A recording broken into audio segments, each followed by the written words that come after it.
Pessoal, mais uma vez, bom dia.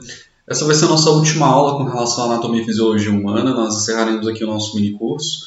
E se tivermos algum tempo, que eu acho bem provável, nós voltaremos nesse tema e faremos algumas complementações.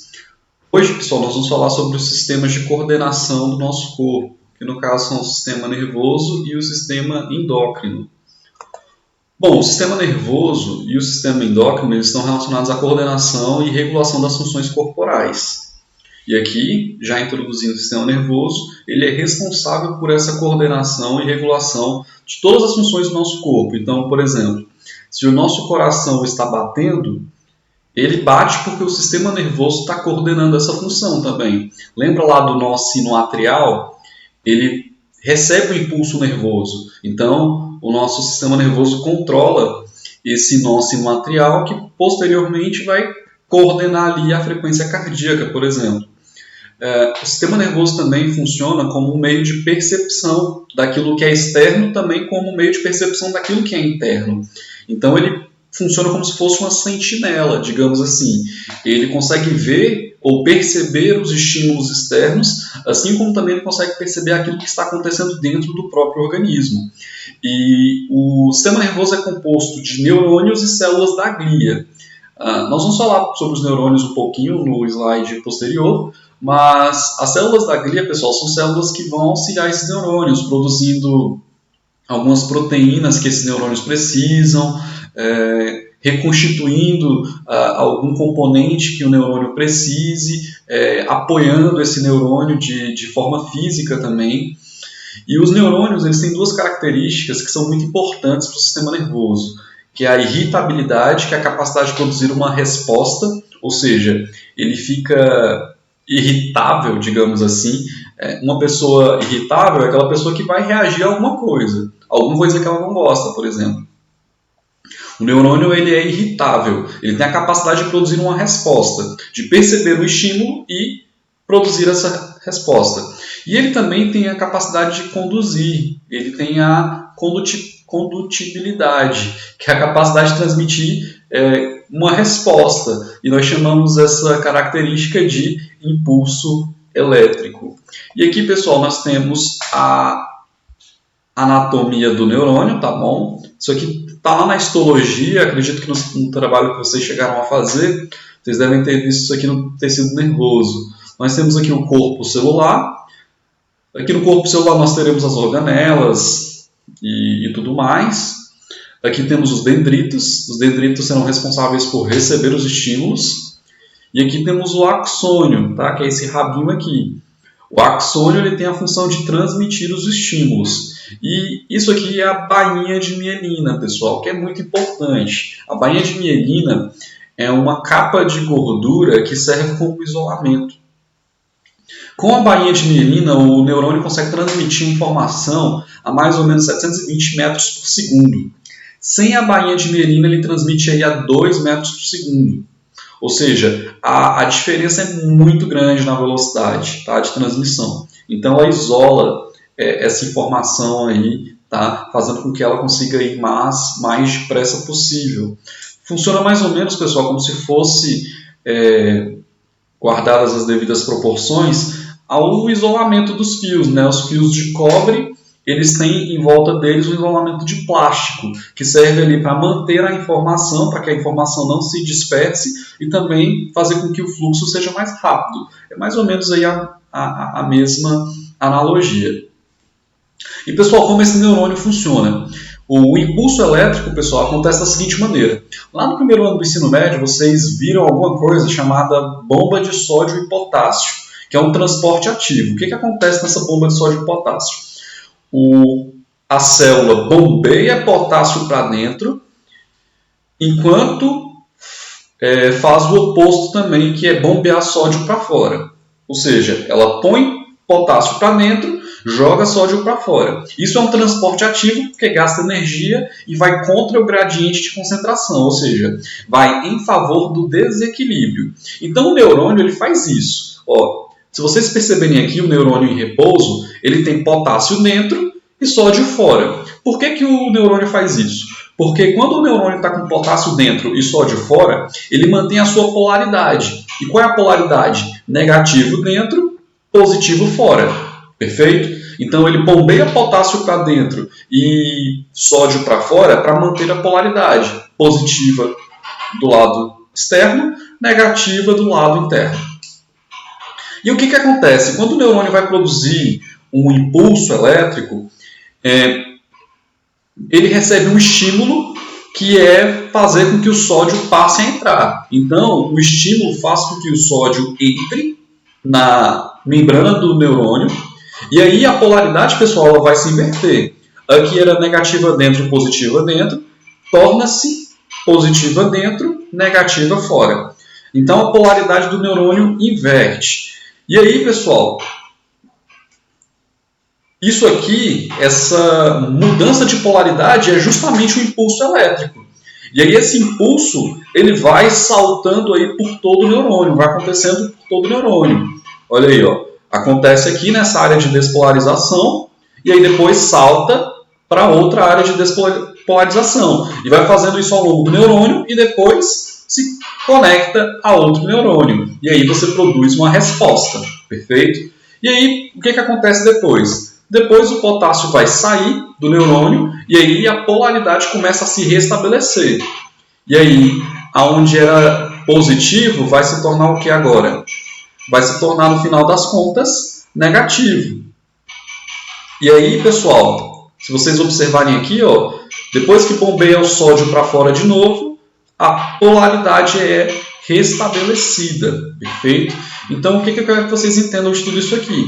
De que o impulso elétrico ele é produzido por uma mudança de polaridade e essa mudança de polaridade ela é causada pela quebra daquele transporte ativo que é a bomba de sódio e potássio. Porque a bomba de sódio e potássio serve aqui para manter a polaridade do neurônio. Quando essa bomba de sódio e potássio ela é estimulada a não acontecer mais, o sódio passa a entrar passivamente na célula e aí a polaridade inverte. E essa inversão de polaridade gera um impulso elétrico. E esse impulso elétrico, ou impulso nervoso, ele é o estímulo que o neurônio manda para outro neurônio, que manda para outro neurônio, e aí é a informação passando aí pelo nosso corpo. Perfeito? E aí, pessoal, uma vez feito o estímulo elétrico, também pode acontecer o que chamamos de sinapse. Ou vai acontecer o que chamamos de sinapse. E aí, ó, o impulso elétrico chega até a terminação do axônio. Lá na terminação do axônio, nós temos várias vesículas. E essas vesículas, elas contêm os neurotransmissores, que são substâncias que vão enviar informações para o neurônio seguinte. E aí, ó, essa vesícula sináptica, ela vai liberar os neurotransmissores, e aí as moléculas dos neurotransmissores vão se ligar na membrana do outro neurônio, fazendo com que a informação chegue no outro neurônio. E aí esse neurônio recebe esses neurotransmissores, produz o impulso elétrico, libera mais neurotransmissores e aí a informação vai chegando aí para todo o corpo. Então é dessa maneira que o sistema nervoso ele se comunica, tá bom? E aí, pessoal, agora nós vamos entender um pouco sobre a anatomia do sistema nervoso. O sistema nervoso ele é dividido em duas partes, sistema nervoso central e sistema nervoso periférico. O sistema nervoso central ele é composto do encéfalo, que é tudo que tem aqui dentro do crânio, tá bom? E da medula espinal, que está dentro aqui das nossas vértebras. E o sistema nervoso periférico ele é formado pelos gânglios e pelos nervos.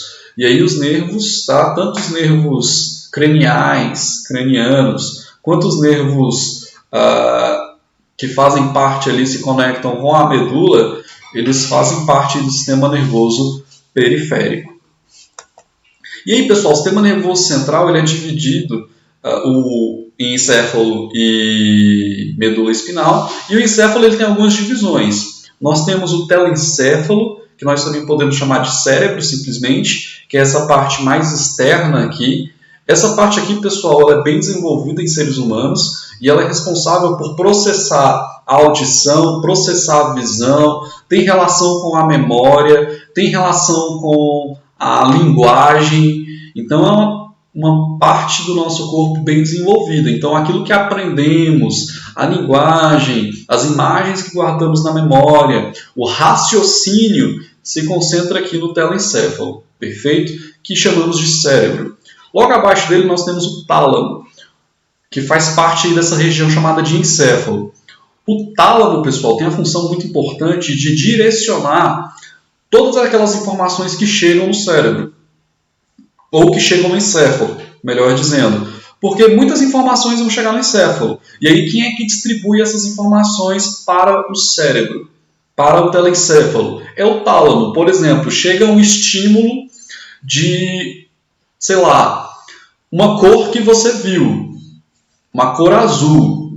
Esse estímulo chega até o tálamo e aí o tálamo vai direcionar para a área do cérebro, telencéfalo, que está relacionada à visão, processamento de imagens. Chega um estímulo sonoro, o tálamo vai direcionar para a área do telencéfalo que faz aí o processamento de estímulos auditivos, que está relacionado à nossa audição. Então o tálamo faz esse direcionamento aí dos estímulos.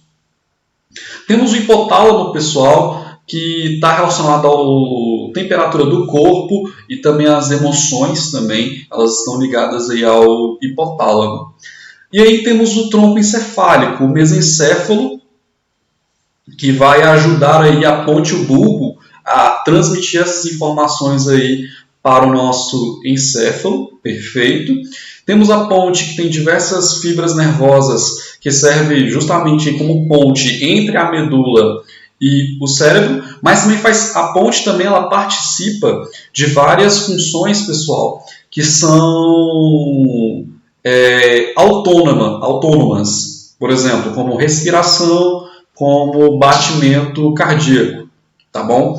Uma coisa sobre o mesencéfalo é que ele ajuda nos estímulos visuais e também nos estímulos auditivos. Por exemplo, quando a questão de você conseguir movimentar os olhos, você situar de onde está vindo mais ou menos o som, mas o encéfalo ele faz essa organização aí também. Além também de que a nossa visão, quando nós enxergamos alguma coisa, a imagem ela vem invertida. Quem desinverte a imagem, digamos assim, é o mesencéfalo. O bulbo, pessoal, está relacionado a várias funções que são autônomas do nosso organismo. Por exemplo, a deglutição, a respiração. Embora a nossa respiração ela seja voluntária também, você consegue controlar a respiração, mas quando você dorme você está inconsciente, digamos assim. Então essa respiração ela é controlada aí pelo seu bulbo, tá bom? Na maior parte das vezes ela é controlada pelo seu bulbo. Nem sempre você se lembra de ficar respirando. Você deve estar fazendo isso agora porque eu estou falando, mas nem sempre você se preocupa com isso. Assim como você também não fica lembrando de que cada segundo você tem que fazer o seu coração bater. O bulbo já faz isso aí, ele manda o estímulo lá para o coração, tá bom? Temos o cerebelo, pessoal, que é responsável aí pela questão da movimentação, coordenação motora do nosso corpo. Então essa parte do encéfalo ela é muito importante, porque ela está relacionada aí à questão da nossa movimentação, a questão da nossa coordenação, como nós nos encontramos no espaço, como nós conseguimos identificar aonde nós estamos, o que é para frente, o que é para trás, lado esquerdo, lado direito. Então o cerebelo ele faz essa organização aí. Perfeito? Bom, a medula espinal, pessoal, ela fica localizada entre as vértebras. Temos aqui a vértebra, que é o ossinho aqui da nossa coluna vertebral. E aí essa vértebra ela serve como proteção, tá, para a medula espinal. E essa proteção, pessoal, é muito importante, porque qualquer dano que aconteça aqui na medula espinal faz com que a informação que está lá no encéfalo não chegue para o resto do corpo. E aí, por isso que é comum acontecer em acidentes graves, né, e que acabam afetando a medula, de pessoas ficarem paraplégicas ou tetraplégicas. Por quê? Porque existe dano aqui na medula espinal. Então a informação simplesmente não vai chegar naquelas regiões. E aí, pessoal, a medula espinal ela é protegida pela pelas vértebras, mas também por algumas meninges. Assim como o cérebro, o nosso encéfalo, ele é protegido também pelo crânio e por algumas meninges, que são aí membranas que vão proteger, tá, essas regiões que são muito sensíveis. E aí aqui, ó, da medula espinal vão saindo os nervos. E esses nervos são importantes porque esses nervos fazem parte do sistema nervoso periférico. E é eles que vão se conectar, que vão se conectar com todas as partes aí do nosso organismo. Então esse foi o sistema nervoso central, nós vamos falar um pouco sobre o sistema nervoso periférico. Pessoal, como é que funciona aí o sistema nervoso periférico? Ele é formado lá pelos nervos, né, que nós falamos, e aí é o seguinte, no sistema nervoso periférico você tem nervos que são receptores ou sensíveis e nervos que são motores. Então o que acontece, pessoal? O nervo receptor ou o nervo sensível é aquele nervo que vai perceber algum estímulo. Exemplo, vamos supor que você pretende enfiar uma agulha no dedo. O que vai acontecer? Você vai pegar a agulha e colocar no seu dedo. As células nervosas sensoriais do seu dedo vão perceber esse estímulo e vão mandar a informação para a medula. E aí, pessoal, a medula, quando alguns estímulos, como por exemplo estímulos de dor, a própria medula já responde. E aí manda o estímulo para o sistema nervoso central. Pode ser tanto para a medula, pode ser tanto para o encéfalo. Se for um estímulo mais que não há urgência, digamos assim, não tem um risco de vida iminente, vai para o encéfalo para ter um processamento mais refinado. Mas se for alguma coisa muito urgente, sei lá, como dor ou algo parecido, a própria medula já é capaz de responder. Então, o nervo sensível, ele recebe o estímulo e ele manda o estímulo para o sistema nervoso central. O sistema nervoso central processa essa informação. E aí depois ele devolve lá para o nervo motor com a ação. No caso que nós colocamos aqui, no caso hipotético, foi da agulha no dedo. Você pica o seu dedo com a agulha, você tem o estímulo, né? Você sente a dor, e aí você sente a dor, o que acontece? Você tira o seu dedo dessa agulha. Então o que aconteceu? A sensação de dor foi o nervo sensitivo que percebeu. Ele mandou a informação para o sistema nervoso central, o sistema nervoso central percebeu, olha, alguma coisa errada, e aí ele manda o nervo motor, que é um músculo, que geralmente está ligado a algum músculo, e aí você tem a reação de tirar o dedo, por exemplo, dessa agulha. Isso acontece também, pessoal, com superfícies quentes e coisas assim, tá bom? Em que você já reage rápido ali e tira a mão. E aqui tem um exemplo, pessoal, aqui do martelo, né? Daquele exame que os médicos fazem, né? Que o martelo toca de leve aí o tendão patelar, e o que acontece? O impulso nervoso, ele viaja através do neurônio aferente, que é um neurônio sensível, chega até a medula manda a resposta através do neurônio motor, e aí esse neurônio motor estimula as células musculares, o músculo, a se movimentar. Basicamente assim que age o sistema nervoso periférico. E aí, pessoal, o sistema nervoso periférico ele se divide em dois, que é o sistema nervoso periférico voluntário, que é aquele que você controla, por exemplo, os nossos músculos aqui, tipo da mão, da face, nós controlamos. Então isso faz parte do sistema nervoso periférico, que é voluntário. Só que também temos o sistema nervoso periférico, que ele é autônomo. E aí nós temos dois grupos de estímulos, que é o sistema nervoso parasimpático e o simpático. Pessoal, um é o oposto do outro.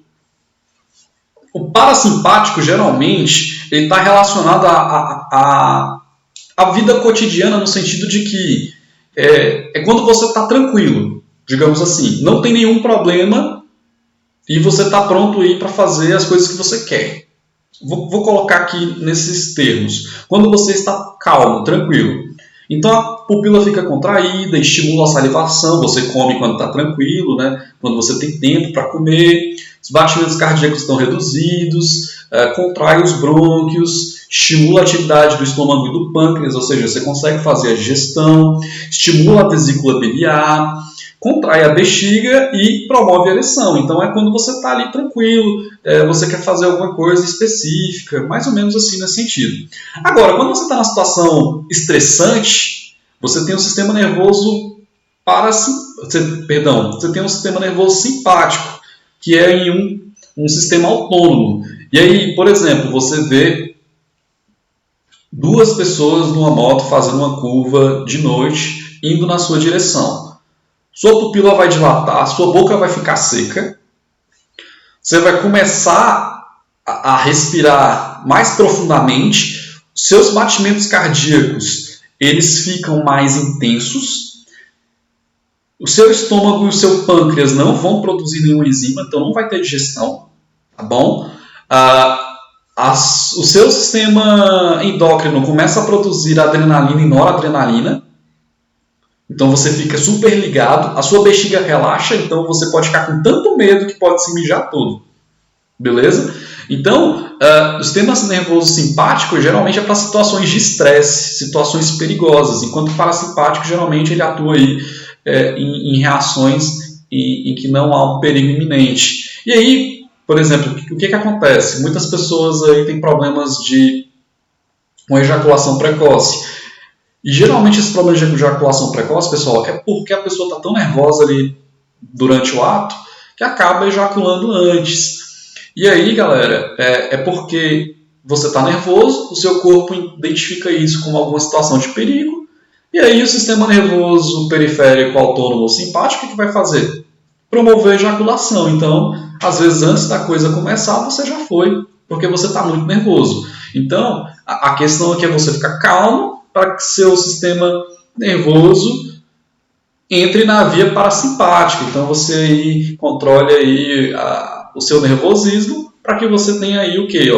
A ereção promovida. Perfeito? Então, dessa maneira aí que funciona o sistema periférico de maneira autônoma. Parasimpático ou simpático. Perfeito? E, pessoal, vou falar um pouquinho sobre os sentidos, tá? Só sobre os dois sentidos mais complexos, que são os sentidos da visão e da audição. Mas o que acontece nos outros sentidos, como olfato, paladar e tato? Você tem uma célula que vai perceber esse estímulo ele é percebido, mandado para um nervo, e desse nervo vai para o encéfalo ser processado a informação. Sei lá, se você está comendo algum alimento e esse alimento ele é salgado, a sua língua percebe isso, manda por um nervo, desse nervo vai para o encéfalo, chega até o encéfalo, e aí é processado lá no cérebro o sabor salgado. E aí você sente na língua. Beleza? É basicamente isso. O olfato é a mesma coisa. Sei lá, alguém solta um pum na sala, você em algum momento aprendeu o que é cheiro de pum. E aí o seu nariz percebe isso, manda a informação para o encéfalo, do encéfalo você tem um tálamo que vai direcionar isso para o cérebro, e aí o cérebro, pessoal, vai fazer o quê? Vai processar, aí vai chegar à conclusão, alguém peidou aqui. Então, é basicamente isso que acontece. Com o tato também, se for alguma coisa quente, o tato vai perceber. Se for estímulo de dor, o tato percebe. Pressão, o tato percebe. Se alguém te trisca, as células ali da pele sensoriais vão perceber e vão mandar esse estímulo para o encéfalo, que vão devolver aí a resposta. Então eu vou falar sobre os dois sentidos mais complexos, que são a visão e a audição. Pessoal, o nosso olho é composto aí, por diversas partes. Ele é um órgão bem complexo. Temos aqui a esclerótica, que é a parte branca do olho, tá? Que é a parte aí que vai sustentar basicamente aí esse olho. Temos o coroide, que é uma parte rica em vasos sanguíneos, perfeito, que vai nutrir esse olho. O corpo ciliar, pessoal, vai ser responsável por secretar esses líquidos aqui, que é o humor aquoso e o humor vítreo, que tem a função aí também de nutrir e deixar lubrificado, digamos assim, o olho. Temos a córnea, pessoal, que serve aí como uma espécie de lente fixa que direciona os raios de luz, tá, dentro do olho. Temos a pupila, que é controlada pela íris. A íris é essa parte colorida, e essa parte colorida ela tem como função, pessoal, controlar essa pupila, regular a abertura para a luz ou fechamento para a luz. Tá? Então, quando está muita luz, a pupila fica bem contraída, e quando tem pouca luz, a pupila fica dilatada. Tá bom? Ou quando você tem alguma reação, né, no seu corpo, sei lá, alguma reação causada aí por alguma emoção, a pupila também pode se contrair ou dilatar. Bom, temos aqui a retina, pessoal, que é a parte mais importante, tá bom? Que é aqui no finalzinho. O que a retina faz? A retina é justamente o local do olho que capta os estímulos visuais. Ela é rica em células que nós chamamos de fotorreceptores, que são os cones e os bastonetes. Eles têm a função de formar imagens e também perceber cores. E aí, essa retina ela é rica com essas células. E aí, ela percebe os estímulos visuais e manda para o nervo óptico. Do nervo óptico, vai lá para o tálamo, do tálamo vai para o cérebro para a imagem ser processada. Por que tem que ter processamento de imagem? Porque, pessoal, os nossos sentidos eles estão também ligados com o nosso aprendizado. Em algum momento alguém te falou que a cor azul é azul. Então, por exemplo, o seu olho até percebe a cor azul. Mas se ninguém te falar que aquilo se chama azul, você pode não associar todas as vezes que você vê. Mas a partir do momento que você começa a associar, e aí você começa a fazer conexões, por exemplo, você tem um mar que é dessa cor, e tem roupas que são dessa cor, e etc. e tudo mais, então o seu sentido já fica meio que, sei lá, bem mais completão, sabe? Você vê uma coisa e você já associa a outra e faz essas conexões. Essas conexões são os processamentos que o cérebro faz, tá bom? Então, é mais ou menos assim que acontece a visão, de maneira bem simples. A audição, pessoal, ela acontece da seguinte maneira. Nós temos 3 partes aqui da orelha. Nós não falamos ouvido, falamos orelha, tá bom? Ouvido é errado. Orelha é certo. Temos o pavilhão auricular, tá? Que é essa partezinha aqui, mais externa da orelha. E aqui dentro da orelha externa, pessoal, nós temos o canal auditivo, que é onde nós colocamos o cotonete. Tomem cuidado, porque se vocês colocarem o cotonete muito longe, podem ferir a membrana timpânica, tá? Que é o nosso tímpano. E se você ferir isso aí, você pode ficar surdo, tá bom? Cuidado também com música alta, tá? No fone de ouvido. Também pode chegar a ferir isso aí. Então, o pavilhão e o canal auditivo são a orelha externa, até a membrana timpânica. Então, o que acontece? O som, pessoal, chega, passa pelo canal auditivo e vibra a membrana timpânica. Essa membrana timpânica, pessoal, ela está ligada aqui na orelha média a 3 ossículos, 3 ossos pequenos, que é o martelo, a bigorna e o estribo. Então, a membrana timpânica vibra e aí ela transmite essa vibração a esses 3 ossículos, martelo, bigorna e estribo, que também vão vibrar. E aí essa vibração, pessoal, ela é transmitida para a orelha interna. E aí, pessoal, em algumas condições, você já deve ter percebido, por exemplo, no avião. Às vezes você sente a pressão no avião, porque a pressão, quanto mais alto você estiver, a pressão ela varia. Essa variação de pressão, pessoal, para que a nossa orelha aí não estoure ou não fique toda colabada, grudada, você tem aqui a tuba auditiva, que vai liberar, tá? Que vai aí tentar adaptar as condições de pressão do ambiente. E aí, pessoal, esses ossículos mandam esse estímulo para a cóclea, que parece esse caracolzinho aí. A cóclea, pessoal, é como se fosse um caracolzinho mesmo, só que dentro dela você tem células ciliadas que ficam como se fossem imersas num líquido. E aí, a vibração dos ossículos faz com que esse líquido também vibre. E essa vibração toca as células ciliadas. E é essa vibração percebida pelas células ciliadas que é transmitida para o nervo auditivo, que manda esses estímulos dessas vibrações para o encéfalo. E aí o encéfalo ele interpreta essas vibrações. E essa interpretação dessas vibrações são sons. Essas ondas produzidas pelas vibrações são sons que você ouve. E aí o seu cérebro ele tem tudo isso aí armazenado. Por exemplo, você ouve a voz da sua mãe. Você armazena isso, e toda vez que sua mãe fala, o tom que ela fala, o seu cérebro já interpreta, já te diz qual é a situação. Tua mãe te chamou pelo nome todo. Corre! Então, tudo isso aí já é interpretado pelo cérebro. Perfeito? Se uma música é boa, se uma música é ruim, você recebe o estímulo, e aí o processamento acontece lá no cérebro, que vai te dizer, olha, funk é uma parada esquisita, não ouve isso aí mais nunca. Mais ou menos assim que o seu cérebro vai reagir, em perfeitas condições. Pessoal, também temos aqui o que chamamos de canais semicirculares, tá? Que são esses canaizinhos aqui, ó, esses 3 canaizinhos. Pessoal, os canais semicirculares eles são ligados ao cerebelo diretamente. Ele sai um nervo aqui, que é um nervo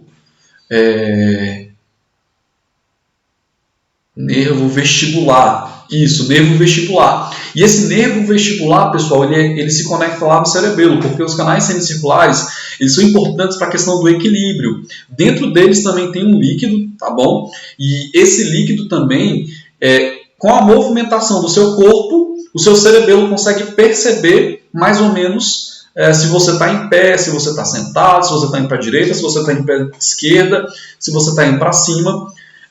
Foi feito um experimento, pessoal, com tubarões em que se retirou esse canal semicircular. E o que aconteceu foi algo muito triste, porque o tubarão não sabia o que era cima, o que era baixo, ele só ficava girando em torno de si mesmo, perdido. Ficava tonto. Quando você gira, fica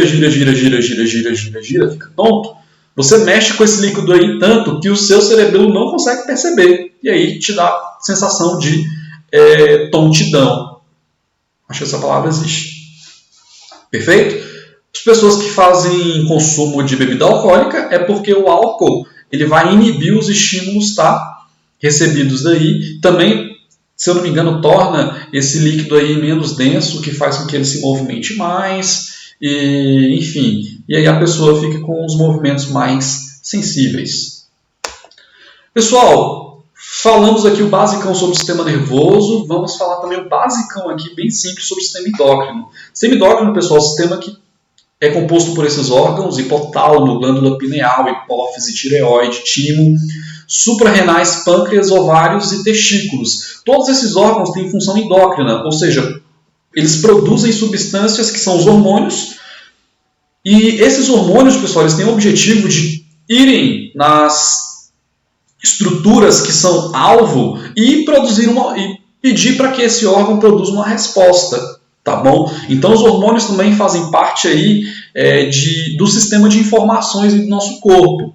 O hormônio, na verdade, é uma informação ou uma ordem para alguma estrutura alvo. Perfeito? E todas essas estruturas aí, esses órgãos aí estão associados, tá bom? A essas funções. E aí, pessoal, nós temos diversos hormônios, tá bom? Nós temos aí o hipotálamo produzindo esses hormônios aí, tá aqui, ó, TRH, CRH, GRH e LRH, que são hormônios, pessoal, que vão regular os hormônios aqui da hipófise. Perfeito? Geralmente se estuda mais os hormônios da hipófise, não se fala tanto sobre os hormônios do hipotálamo. Perfeito? Mas os hormônios do hipotálamo eles são importantes por quê? Porque eles regulam todos os hormônios que são produzidos aqui, tá bom? Pela hipófise. Temos a glândula pineal, que se encontra no encéfalo também, e que produz um hormônio chamado de melatonina, que controla o relógio biológico do corpo, tá?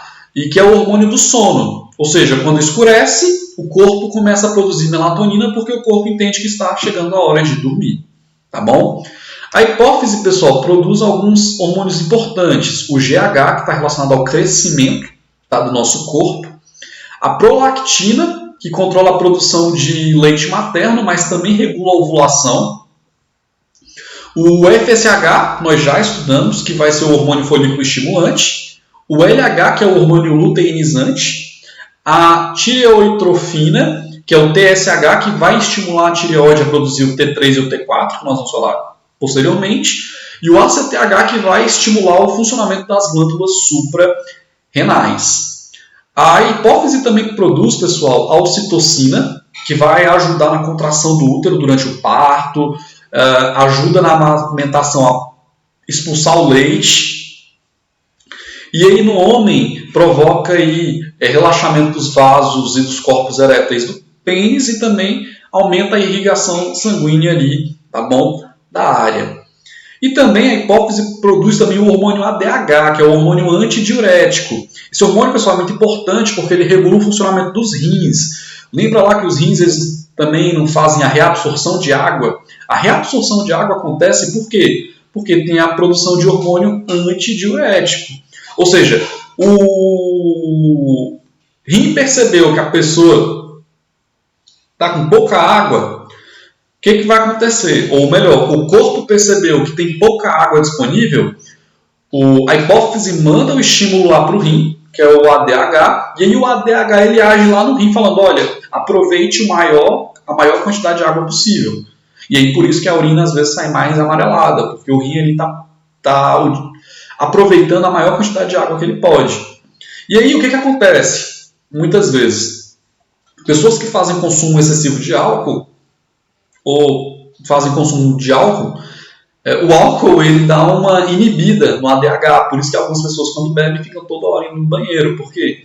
Porque o ADH para de ser produzido, o que é perigoso, por quê? Porque a pessoa vai reabsorver menos água, e se a pessoa que estiver bebendo não se lembrar de beber água, vai ficar desidratada, aumentando o efeito da ressaca, ou seja, não bebam. Temos a tireoide, pessoal, que vai produzir aí 3 hormônios, que é o T3, o T4 e a calcitonina. O T3 e o T4 são hormônios relacionados ao metabolismo. Eles vão aumentar as reações químicas, ou a velocidade das reações químicas que acontecem no corpo, tá bom? O que é muito importante, pessoal. Por quê? O nosso corpo faz reação química a todo momento. Então, o T3 e o T4 ajudam a regular a velocidade dessas reações.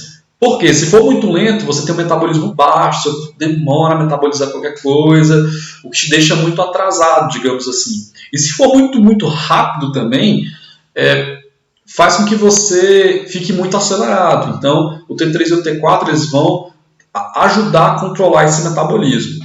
Temos a calcitonina, pessoal, que regula a taxa de cálcio no sangue. E o que acontece? Ela inibe a questão da retirada de cálcio dos ossos. O que acontece? A gente precisa de cálcio para várias coisas, várias reações do nosso corpo. E aí, esse cálcio ele é retirado do nosso osso por esse hormônio aqui, chamado paratormônio. O paratormônio ele vai lá, retira cálcio do osso e coloca na circulação sanguínea. A calcitonina faz o contrário, ela retira e manda de volta para o osso.